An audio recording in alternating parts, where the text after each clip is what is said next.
It's a warm welcome to Global Classroom on UN World Environment Day. The focus of this session is One Global Planet, where we will explore how each and every one of us is interconnected to each other and also our environment. The foods we eat, the air we breathe, and the water we drink, and also the climate that makes our planet habitable. It all comes from nature. Yet these are really exceptional times, and nature is sending us a message. The message to care for ourselves, but we must also care for nature. You see, it's time to wake up. It's time to take notice, to raise our voices. It's time to build back better for people and the planet. Let us go together in this time on a journey. On a journey now as we explore and share ideas about One Global Planet. I'm Jeff Shaw, Headmaster of Scarisbrick Hall School, and together with Lord Michael Hastings of Scarisbrick, Vice President of UNICEF UK, we will be your host and your guides as we journey together today to explore One Global Planet. Michael, how are you today? Extremely well, in a very far-flung place from you. Another part of the UK, but it's great to see you again, Jeff. Wonderful, Michael. Amazing backgrounds that I grew up with as a child. Thank you. And I know last time in our last session, Michael, you spoke to Henrietta from UNICEF, and she issued quite a challenge to us all to rise up and to connect schools digitally around the world. A challenge we had a fantastic response from, and we had thousands of people writing in about this, the need to make sure that we don't have this great digital divide around the world. Exactly. It's been a big mission for UNICEF. After all, we are the world's largest children's institution. So to do this connecting with Scarisbrick Hall is fantastic. Well, thank you for that, Michael. Now, I know we've got a lot of guests to go through and a really exciting time happening over here. So perhaps I can hand over to you now to take us on our first journey, on our first set of guests. I'm delighted that we've got Andrew and Malati with us. They're from National Geographic. I'm going to hand over to Andrew. He's going to take us forward in the first part of our conversation. Thank you, Lord Dr. Hastings, and welcome everyone. My name is Andrew. I'm a National Geographic Fellow where I work to support young people taking action to protect our shared planet. I first became interested in solving problems in my community as a teenager, when I first started to notice that if you were poor or if you looked like me, you received a lower quality education. Along the way, I met with principals, superintendents, lawmakers, and even several governors. I quickly learned that while some adults did not take me seriously because I was just a kid, I could make a difference by doing my research, standing up for what I believed in, and refusing to back down. The National Geographic Society uses the power of science, exploration, education, and storytelling to illuminate and protect the wonder of our world. The truth is, the future facing us as young people in this world has never been more uncertain. At National Geographic, we are focused on how we can support young people and foster the movements, organizations, and inventions you and your peers are already driving. You see, us young people notice things that adults don't. That's why it's important that we become leaders in our community. We can solve problems that are too hard for others to figure out. And this is true everywhere. In every corner of our world, there are young people stepping up as leaders to identify, and to solve problems facing our shared planet. Take National Geographic explorer Melody Wyson, for example. Melody is an 18-year-old environmental activist, is half Indonesian and half Dutch, and was born and raised on the island of Bali. She is currently a high school student at Green School and a member of the World's Oceans Day Youth Advisory Council. She is passionate about activism, the environment, humanity, youth empowerment, and women's rights. And we are lucky to have Melody joining us today, particularly on World Environment Day, to share her advice on how you too can lead efforts for change in your own community. Welcome, Melody. Hi, everyone. Thank you so much for having me. I'm excited to share more about my story and watch along as we take part in this global classroom. And Melody, just to kick it off, I mean, you are from maybe the most beautiful place in the world, if I do say so myself. Can you tell us a little bit about your home? What first opened your eyes to the beauty of what it had to offer, but also our need to protect it? Yeah, for sure. I do agree. I live in one of the most magical places in the world. I grew up in Indonesia, specifically on the island of Bali. Indonesia as a whole, we're a country of 17,000 islands. So if you imagine all of the different languages, every island had its own culture and tradition, tribes. And the one common thing we all had going through these 17,000 islands was the ocean. So growing up on the island of Bali, I don't know if you can hear it now. It's quite late, but sometimes when I fall asleep, I can hear the ocean from my bedroom. I can hear the crickets and the frogs. So nature was always a really big part of growing up. There was no escaping it. Nature was our playground. We would run through the rice fields, swim in the river, and swim in the ocean. So when, because of this deep connection to the environment, it wasn't rocket science when we started seeing single-use plastic end up in places that it shouldn't. Plastic pollution was everywhere. Growing up, we could suddenly start to see the beautiful places, the beautiful beaches, the beautiful areas of our island become destroyed with plastic pollution. Indonesia is one of the second largest source of marine plastic pollution in the world. So we decided to take action. And it was as simple as that, honestly, Andrew, from just seeing something in our local community, a small action that we thought we could do was stand up for our island and start taking action by creating a movement to say no to single-use plastic bags. And Melody, what I love so much about your story is that you saw a problem and you didn't wait for someone else to solve it, but tried to figure out how is it that you and your fellow young people could contribute to the solution yourself. And I think that's really inspiring. So we have a question from a listener now. Moana, a grade 8 pupil from Calorie School in Nepal. Let's hear from her. नमस्कार, मेरो नाम भावना भण्डारी हो। म United odd school Nepal कल्लेरीमा कक्षा 8 मा पढ्छु। हामीले हाम्रो स्कुलमा खेर गएका प्लास्टिकका बोतलहरूलाई प्रयोग गरेर पढ्ने सामग्री र डस्टर, मार्कर, इरेजर, पेन्सिल हाल्न प्रयोग गर्छौँ ताकि वातावरण सफा होस्। तपाईको विद्यालयमा प्लास्टिकलाई कसरी व्यवस्थापन गर्नुहुन्छ? Wow, it's super cool to see how we can be really creative with the plastic after we use it. And I think, to answer Moana's question, thank you for asking it.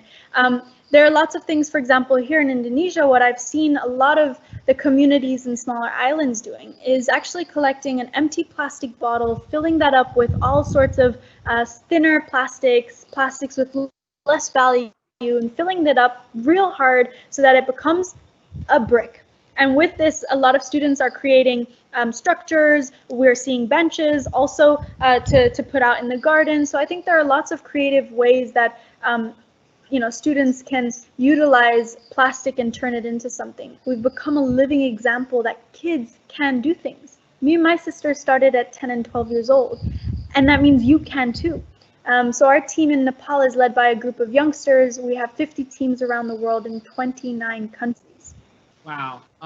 And you know, I think that the point that you keep making, Melody, about starting young and how that's evidence that other people can start young is really an important one. And I remember when I first got involved with activism as a teenager, I was looking to those young people who were maybe slightly older than me, but who inspired me in the work that we were doing. And I did just want to give you the chance, Melody, to speak to any other kind of young change makers that have inspired you in your work and that you look up to as inspiration. Yeah, I think if we move forward to the next slide, you know, the one thing that I wanted to mention here as well is that sometimes when you step up with a new idea, it can feel like a very lonely space, like you're all alone. And one thing that I've learned again and again, and what inspires me, are all the young people out there in all corners of the world that are taking action for their passion. Some of you may have heard of Greta. Others may have heard of Malala. Some on Shuttescut. And maybe some of you have heard of Boyan Slat. These are some of the incredible young change makers that inspire me, that lead by example in their own communities, not all about the environment or plastic pollution, but others about education, youth empowerment, bringing a message through music. There are lots of different ways that we can find our role in the world. This is really where our new project and a new passion of ours has developed into Youthtopia, where we want to create a platform where young people can come together, learn and share from each other through peer-to-peer content. Because I think that there is something special when you can relate to something, when a young person comes into the classroom and tells you the story of how they made a difference. You suddenly see yourself, you see a future or a potential to become that person and actually create change. And Youthtopia will share all of those change-making skills, public speaking, leadership skills, how to talk to government, how to research. And so that's really, Andrew, connecting with all of these young change makers around the world on a continuous daily basis with over 250 young change makers is really what makes me feel inspired. Wonderful. Thank you for sharing your story, Melody. Your advice, words of encouragement, and personal reflections are all so insightful and inspiring to me, and I'm sure many of the people watching. You know, like I said at the beginning, our world is facing unprecedented challenges right now. A global pandemic, a climate emergency, and a refugee crisis, to name just a few. And while all these challenges take different forms, all of them require the passion, creativity, and urgency that young people bring to the table if they are going to be solved. We need leaders who embrace what comes naturally to young people. The belief that you've never achieved it all, and that there's always room to grow your passion and explore new parts unknown. So thank you again, and to those watching, don't forget to check out some of the other exciting discussions Global Classroom has in store today and in the future. And with that, I will hand it back to Lord Dr. Hastings. Wow, thank you so much, Andrew and Melody. You are insightful, inspirational, amazing, and wonderful. Thank you for the beauty of your messages, and we deeply appreciate it. So we're going to go now to another set of great experts, and the Smithsonian, known worldwide for not just networks of fantastic museums and organizations, but of course, research and information. And Dr. Mac Farnham is going to join us. Thank you, Lord Hastings. And hello and greetings, everyone. My name is Mac, and I'm a public health veterinarian working as the Director of Training for the Global Health Program at the Smithsonian's Conservation Biology Institute. I have a really cool job in that I get to work at a zoo and with colleagues and counterparts from around the world dedicated to wildlife and environmental conservation and healthy populations of humans and animals. Our mission at the National Zoo and Smithsonian Conservation Biology Institute is to save species globally, which puts our work right in the action at the critical intersection between wildlife, domestic animals, humans, and our shared environments. 3 messages to start and finish with today are: 1, that we are all connected, humans, animals, and the environment. 2, that collaborative One Health approaches and understanding are needed to address global grand challenges across the human-animal environmental interface. And most importantly for World Environment Day today is 3, that your thoughts, your questions, and arguments are critical to make positive impacts on our shared environment. Global grand challenges, including species survival, food insecurity, diminishing natural resources, climate change, and emerging infectious diseases like the COVID-19 virus, are highly complex. We know all of these challenges are driven in large part by an exponentially expanding global human population, human behaviors, and human activity. Hi, Matt, that was fantastic. One thing about the Global Classroom, we bring the views of children around the world and questions around the world. And our first live question beaming in for you is going to come from South Africa. And I'm going to ask Jade to come in and ask her question to you live in the Global Classroom. I was going to see if Jade can get a camera on for us and see if she's live now with us and to say hello. Jade, how are things with you in South Africa? Are you okay? I'm well, thank you. Wonderful, Jade. Great to see you. So you're now live with Mac after hearing what he said. What's your question for him? Some reports suggest that wildlife consumption may have caused COVID-19. Wouldn't movement towards a plant-based diet cause fewer diseases and reduce environmental damage? Wow. Hi there, Jade, and many thanks for this question. And just those couple of sentences, you really dive right into several of the global grand challenges I've just mentioned.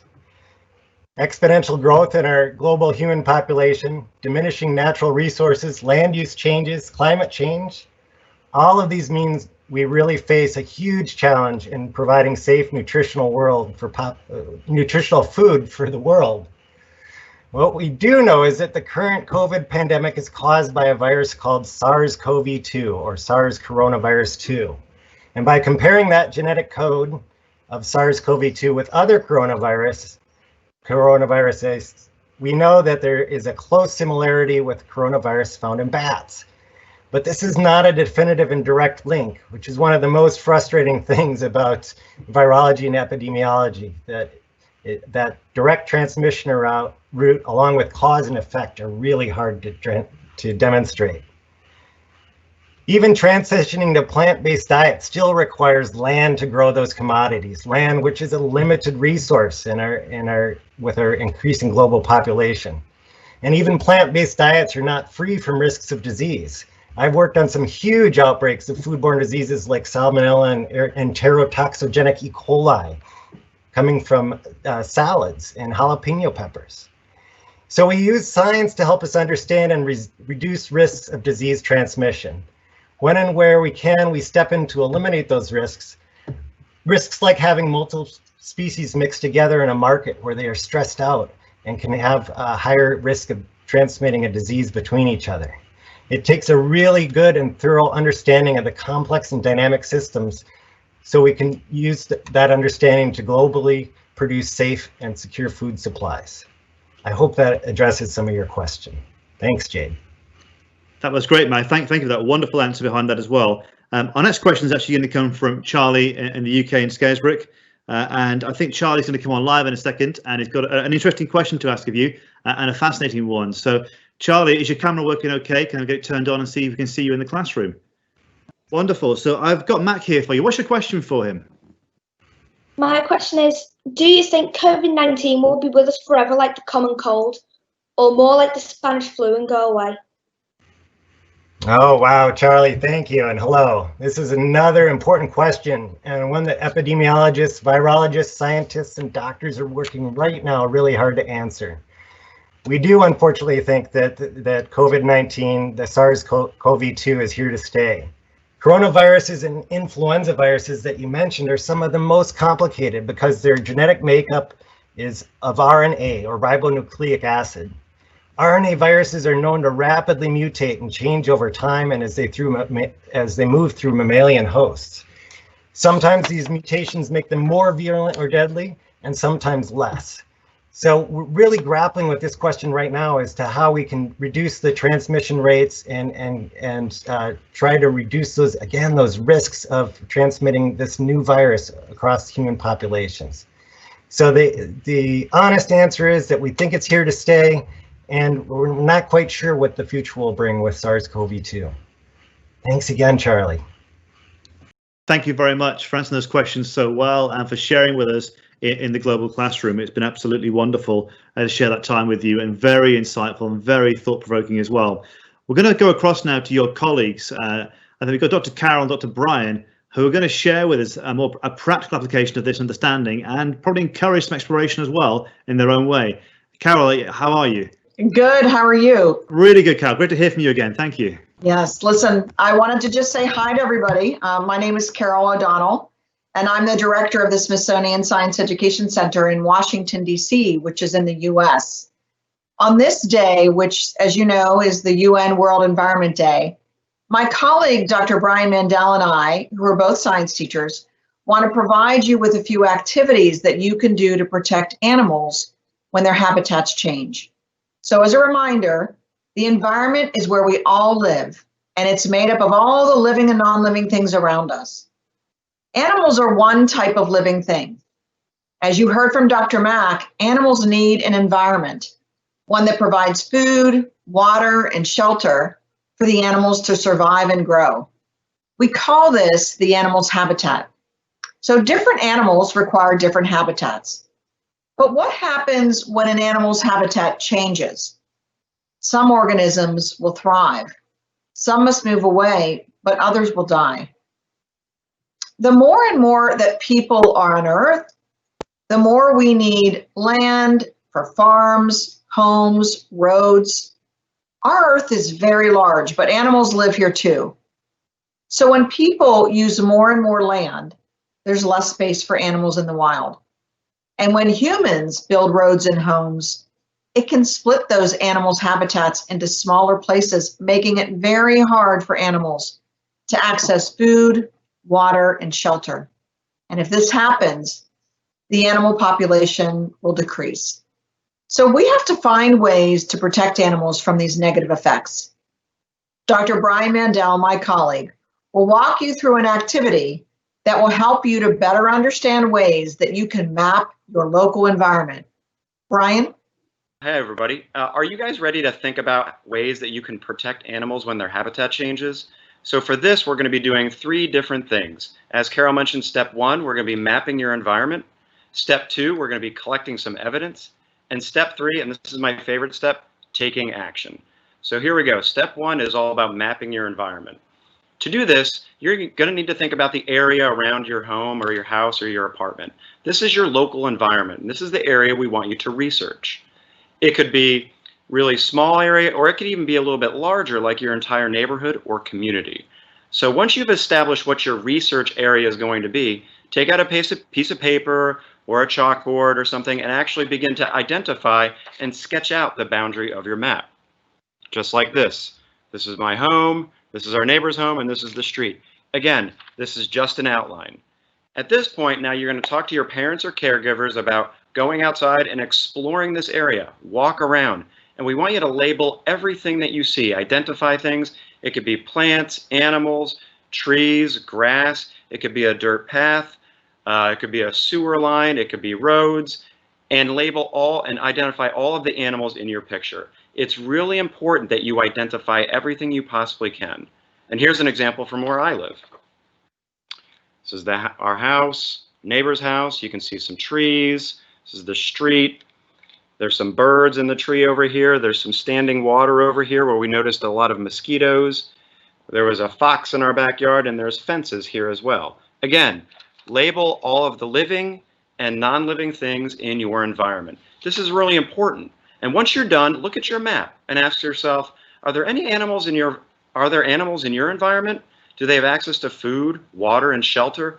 Remember, as Carol said, a habitat is a place where animals need to live and to grow. So step 2 is all about collecting evidence. So now for the final step, and this is my favorite step, take action. Look at the map of your environment once again. Remember where you saw the animals in it. And begin to think through, do you think that your home, your apartment, your building, or other human structures around you have impacted the animal's habitat? And what can you or your family do to protect those animals as their habitat changes? Write down one action that you can take that can improve the environment for those animals in your community. For example, you might want to make a bird feeder like this one with peanut butter and birdseed. Maybe you can work with local officials to help protect those animals or to help them move from one place to the next safely. Or maybe you can just plant a tree. UN World Environment Day is a day to promote caring for our Earth and is celebrated around the world. As Dr. Mack just mentioned, the world is made up of humans, other animals, and the environment, and we must all live together and care for the world we live in. So remember those 3 steps: map your environment, collect some evidence, take action. And with that, I'm going to turn it back over to Lord Hastings. Thank you, Smithsonian. Thank you so much for being experts, but very, very, very easy to understand. And during this whole corona crisis that we've all been familiar with, COVID-19, we've got connected together in ways that we could never have imagined before. We've become more united in our voices. We've got a stronger global understanding. And in the last session, we heard from Dr. Tedros, the Director General of the World Health Organization. He talked to us then directly about the facts behind COVID-19. So now we're going to get an update from Dr. Maria van Kerkhove, who is from the World Health Organization, infectious disease epidemiologist, but COVID-19's technical lead. She's got a very special message for the Global Classroom about how we're all. Dr. Maria. Thank you all for this chance to speak with you today about your health, about the ways to protect and promote your health, especially during these challenging times. Our health is affected by so many things, by what we eat, by what we breathe, what we do in our daily lives, if we play, if we sit too much, if we do sport. What we do to protect ourselves from illnesses, like getting vaccinated against diseases or avoiding tobacco. One area of health that I want to explain in more detail is the concept of One Health. When we talk about One Health, we are looking at the connections between people, animals, plants, and the environment that we share. It also means that we have to work as one. So that is why the World Health Organization works closely with the Food and Agriculture Organization of the United Nations and the World Organization for Animal Health. We work to design ways for people, farmers, food producers, and governments to work together so that we are all safe and healthy, especially when it comes to what we eat. The world needs a One Health approach because many of the same microbes that infect animals also infect humans because we live together in the same ecosystem. So, the best way to prevent the problem is for all sectors to work together. For instance, food can get contaminated at different stages, but the main responsibility is with food producers. Many people get sick from foodborne diseases when what they eat is not properly prepared or mishandled at home, at restaurants, or at markets. Food handlers and consumers must understand what they need to do. This includes using good hygiene when buying, selling, and preparing food. Many professionals who work in One Health have jobs in different areas, like doctors and scientists in public health, like me, like veterinarians for animal health, and environmental scientists who work for the environment. We all need to join forces to support One Health. So study hard, stay safe, and be kind to one another. Thank you. Dr. Maria, a very important message there from the World Health Organization. It's now my pleasure to introduce one of our special guests. Our next guest to introduce for you is Jason Mraz. Now, Jason is a 2-time Grammy Award-winning singer and songwriter, and Songwriters Hall of Fame honoree. Perhaps most famously known for his songs I'm Yours and I Won't Give Up, he sits on the board of the ASCAP Foundation, as well as his own Jason Mraz Foundation, which serves to shine for inclusive arts education and the advancement of equality. Really generous and worthy cause. Now, also established in 2015, Mraz Family Farms is committed to peace in the world through organic, regenerative agriculture, fair trade, and kind words. Now, Jason's latest song, Look for the Good, very prominent for this time in the world, is a title track for his upcoming album out June the 19th. So I'm very excited to say he's also wearing a very cool hat. Jason, how are you? I'm great. How are you today? Thank you so very much for having me. It's an honor to be a special guest today. It's great to see. So you're somewhere in California right now? It was great outside. That's right. It is morning time in California. I'm here at the Ranch at Mraz Family Farms, and I have a little studio in the backyard where during these times I've learned how to turn it into a broadcast center and communicate with you guys. So, and shortly after this, I'll probably be back outside on the farm doing some harvesting because it's spring going into summer, and right now a lot of fruits are coming into fruition and maturation. So while they ripen, it's our duty to get them off the tree and into hungry people's hands and mouths. That's amazingly down to earth for somebody who's done so much in terms of your songwriting and going around the world and seeing people, yet you're also committed to getting into the ground, getting into the dirt and connecting with nature in many ways as well. So I'd like to bring in, first of all, a question now, first of all. So this one's actually going to come from the USA. Now, I've got a question coming in from Nathan. Now, Nathan's actually only 9 years old, but doing a great job. Nathan, how are you? Can you hear us? Good, yeah. You're live with Jason right now. Have you got a question for him? Uh-huh. Hey, Jason, nice to meet you. I like your new song, Look for the Good. Where did you get the idea for this song? And did you ever expect it to be played in such a hard time?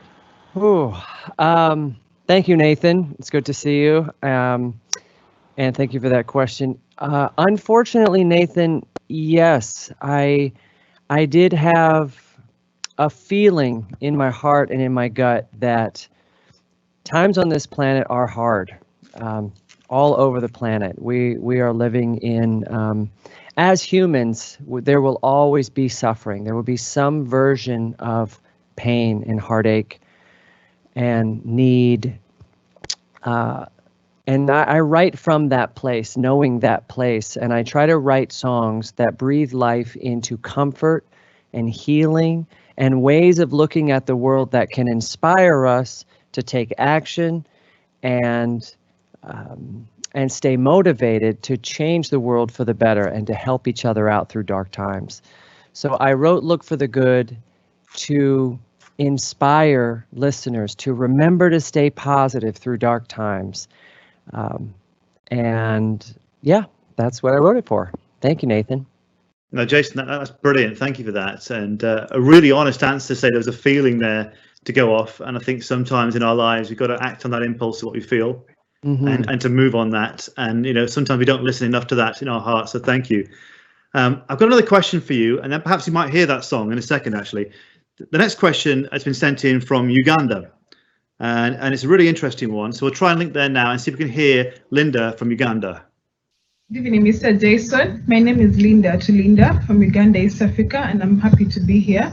So my question is on mental health. How do we protect our mental health in this period of uncertainty? And how do we help those who are having a hard time coping with the new normal? Thank you. Thank you, Linda. That is a very, very important question.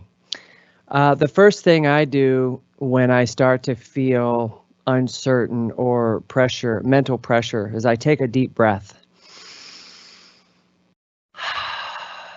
Because breath is life. And when we breathe in that oxygen, we are breathing in life and we are renewed.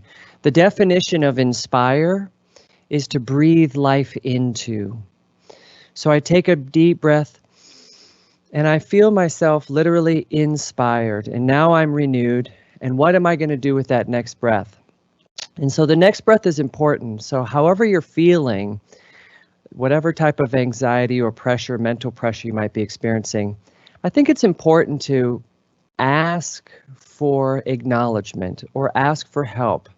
So what I mean is find a friend, a family member, someone you trust, and ask to be heard. Say, I need to be heard, and then share what it is on your mind. And that type of visibility, that being seen and heard, is very important to mental health. Jason, that's amazing. Thank you for that. Can I kindly ask you to take a deep breath and share with us now a song, perhaps Look for the Good? Would that be okay with you? Absolutely. Be honored. Can you hear my tiny guitar? Sounds great. Look for the good in everything. Look for the people who will set you're so free. It always seems impossible until it's done. Look for the good in everyone. People don't go crazy. People don't go mad. People don't forget the superpowers we all have. We were born to love, not hate. We can decide our fate and look for the good in everyone and celebrate all our mistakes. If there's a silver lining, you still have to find it, find it, find it. Look for the good in everything. Look for the people who will set your soul free. It always seems impossible until it's done. Look for the good in everyone. Everyone needs sunshine. Everyone needs rain. Everyone is carrying around some kind of pain. I see who you are. You're just like me. I see you're searching for a purpose, guided by a dream. I see who you are. I'm just like you. And I get lost sometimes and I forget what I came here to do. So I keep on trying. When it gets frightening, look for the good in everything. I try to look for the people who will set me free. It always seems impossible until it's done. Look for the good. Look for the good. Look for the good in everyone. Wow, Jason, that was amazing. Thank you. Now, you mentioned about your farm, which is, I know, very passionate for you and a wonderful thing. A message came in from Grace asking, does being sustainable affect your ability to farm and to sell your goods as fast as you would like to?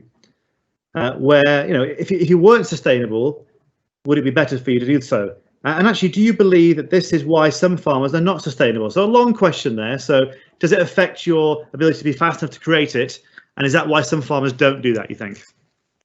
I don't like to look at farming in terms of fast, because I feel like Earth has a pace. Earth moves at its own pace. It moves by seasons. So we in sustainable and regenerative agriculture, we work with the Earth at Earth's pace. And I add the word regenerative to that agriculture because it's one thing for us to think sustainably, which has to be environmentally sustainable, has to be economically sustainable so that I can pay my employees. And then there has to also be a social aspect to it as well. So the community itself has to benefit from us doing this farm work. So speed is not necessarily the farmer's friend. What we want to do is make sure the earth is regenerating while we work. So instead of just taking fruits from the earth, we're making sure we're putting energy back into the earth through composting, through biodiversity, and we take our time. And that's actually a model we're trying to inspire our neighbors in our agricultural community, so that we're not constantly just taking season and after season. So I think creating foods fast isn't necessarily the key to sustainability. The key is regeneration, and will I be able to farm again next year? That's the most important part of agriculture. That's really interesting. Thank you. That's amazing. I'm going to see if we've got Maya online now and has to put a camera on. I know she's a super fan of yours in terms of listening to music. Maya, how are you? I'm good, thank you. How are you? Great. Have you got a question for Jason? Yeah. In your song Back to the Earth, you sing about living in harmony with the land. What does that mean to you, and how do you live in harmony with the surrounding nature? Thank you for asking. I walk mindfully on this earth. I tread lightly on this earth because I know that the earth gives us so much. So it's important for me to give back to the earth. And that's what that song really is about. It's not necessarily leaving tour and just going back to the farm. It's really about giving back to the earth. How can I help steward the earth? For example, we grow a lot of fruit trees here. When I moved into this farm, we had maybe 300 or 400 trees that were planted by the generation before me, probably in the late 60s, early 1970s. And then when I moved in, I decided to create a multi-layered agricultural system, more of like a fruit forest, and mimicking what the earth would do in a forest. And now we have about 4,000 trees on our farm. So if you can imagine that kind of growth and the kind of biodiversity that comes into this area. And we really aren't using that much more water than the original farm was using. So it's a unique relationship that the farmer and the environment have together in growing food, because when you plant a fruit tree, it really needs pruning, it needs feeding, it needs care by the farmer in order to produce the fruits. So we have to work together in order to have success in the environment. And that's what I mean by living in harmony. That's brilliant. Thank you for that. I mean, your time on those questions has been greatly appreciated. I'm going to say in a second a huge thank you for everyone involved, Jason, and then I'll probably come back to you. Would you mind playing us out after I've said the thanks as well? Absolutely. Happy to. Wonderful. So can I just say from the whole event, for those watching, I know we've got people around the world watching, and this actual event will go to people in some of the most deprived areas of the world, as well as other areas also. And I've got to thank all of our children taking part, for being part of it, on your question side of it, in multiple languages as well. A huge thank to Jason for his contribution so far. Been amazing to this event and sharing his heart with us. It was truly inspiring, and I hope inspired all of you to take action. To thank the Smithsonian as well, with Dr. Mack, Dr. Brian and Dr. Carol, and also the World Health Organization with Dr. Van Gehove. I know we were all inspired greatly by the National Geographic Society, and not just reading their magazines and seeing what's going on, but particularly with Melati and Andrew there was an insightful call to arms and self-belief that we can really do something here. We can achieve something if we just stand up and make it happen, and an amazing story. A huge thanks from myself to Lord Dr. Michael Hastings, a great friend of ours, and always brings wisdom and insightfulness to what we do here in the Global Classroom. Our next event will be in July, and the 9th of July, and it'll be a very important event for us. We're looking at one global mind. How are we in terms of our mindfulness? How do we stand? Can we have peace in ourselves, understanding, keeping ourselves calm, keeping ourselves mentally well? And we touched on that today with Jason's comments as well and what he said. But for today, it's a goodbye from myself and all the team here at the Global Classroom. I'm going to hand over to Jason now to play us out and say a final farewell as well. Thank you, Jason. Thank you so much. It's been an honor to be with you this morning. I consider myself a singer and a songwriter, but I also consider myself a poet. And it's my job to look at a problem and try to find a solution. And that's what songwriting is. It's a blank page, and I have to find the solution for filling that page with some mindful thoughts. This is a song called I'm Yours. Well, you done me in your bed, I felt it. I tried to be chill, but you're so hot that I melted. I fell right through the cracks, and now I'm trying to get back. Before that cool done run out, I'll be giving it my best. Is there nothing gonna stop me but divine intervention? I reckon it's again my turn to win some or learn some. I won't hesitate no more, no more. It cannot wait. I'm yours. Open up your mind and see like me. Open up your plans and man, you're free. Look into your heart and you'll find love, love, love, love. Listen to the music of the moment, people dance and sing. We're just one big family. It's our God intended right to be loved. Loved, loved, loved, loved. Oh, I won't hesitate no more, no more. It cannot wait. I'm sure there's no need to complicate. Our time is short. This is our fate. I'm yours, and I will always be yours. I'm here if you need me.